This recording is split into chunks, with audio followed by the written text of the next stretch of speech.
EPFO వినియోగదారులు ఎప్పటి నుంచో ఎదురుచూస్తున్న సదుపాయం ఏటీఎం విత్డ్రా. ఈ సౌకర్యం గురించి కేంద్ర ప్రభుత్వం చాలా కాలం క్రితమే ప్రకటించింది. ఇటీవలే దీనికి సంబంధించి టెస్టింగ్ పూర్తయినట్లు తెలుస్తోంది. ఈ నేపథ్యంలోనే ఈ సదుపాయాన్ని అందరికీ అందుబాటులోకి తెచ్చేందుకు కేంద్ర కార్మిక శాఖ ప్రయత్నాలు చేస్తోంది. తాజా సమాచారం ప్రకారం ఈ నెల చివరిలోపు ఈపీఎఫ్ అమౌంట్ను ఏటీఎం ద్వారా విత్డ్రా చేసుకునే సౌకర్యం అందుబాటులోకి రానుంది. ఈ విషయాన్ని ఇటీవల కేంద్ర కార్మిక శాఖ మంత్రి మన్సుఖ్ మాండవీయ సూచనప్రాయంగా వెల్లడించారు. దీనిపై త్వరలోనే ప్రకటన వెలువడుతుందని ఆయన అన్నారు. ఈపీఎఫ్ఓ 3.0 కింద ఈ కొత్త విధానం అమలు కానుంది. ఈ సదుపాయం అమల్లోకి వస్తే ఈపీఎఫ్ డబ్బును త్వరగా విత్డ్రా చేసుకోవచ్చు. దీనికి సంబంధించిన ప్రక్రియ అంతా డిజిటల్ పద్ధతిలోనే జరుగుతుంది.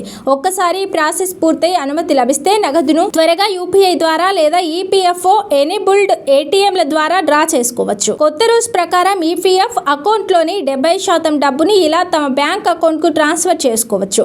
ఆ తర్వాత యూపీఐ లేదా ఏటీఎం నుంచి తీసుకోవచ్చు. నేషనల్ పేమెంట్స్ కార్పొరేషన్ ఆఫ్ ఇండియాతో కలిసి ఈ విధానాన్ని కేంద్రం అమలు చేయబోతోంది. ఓటీపీ ద్వారా ఇలా నగదు ఈపీఎఫ్ అకౌంట్ల నుంచి బ్యాంక్ అకౌంట్లోకి జమ అవుతుంది. గతంలో ఈపీఎఫ్ నగదు జమ చేసుకునేందుకు చాలా సమయం పట్టేది. కొన్నిసార్లు 2-3 వారాలు కూడా పట్టేది. కానీ ఇప్పుడు త్వరగా ఏటీఎం లేదా యూపీఐ ద్వారా నగదును ఉపసంహరించుకోవచ్చు. ఈపీఎఫ్ఓ ప్రకారం ఒక ఉద్యోగి పెన్షన్ పొందాలంటే కనీసం 10 ఏళ్ల పాటు పనిచేసి ఉండాలి. అంటే ఈపీఎఫ్ అకౌంట్ 10 ఏళ్ల పాటు నిర్వహణలో ఉంటే వారికి రిటైర్మెంట్ తర్వాత పెన్షన్ వస్తుంది. మరోవైపు ఈపీఎఫ్ వడ్డీని కేంద్రం ఈ నెలలోనే జమ చేయబోతోంది. ఈ ఏడాది ఈపీఎఫ్ వడ్డీ 8.5% వర్తించనుంది.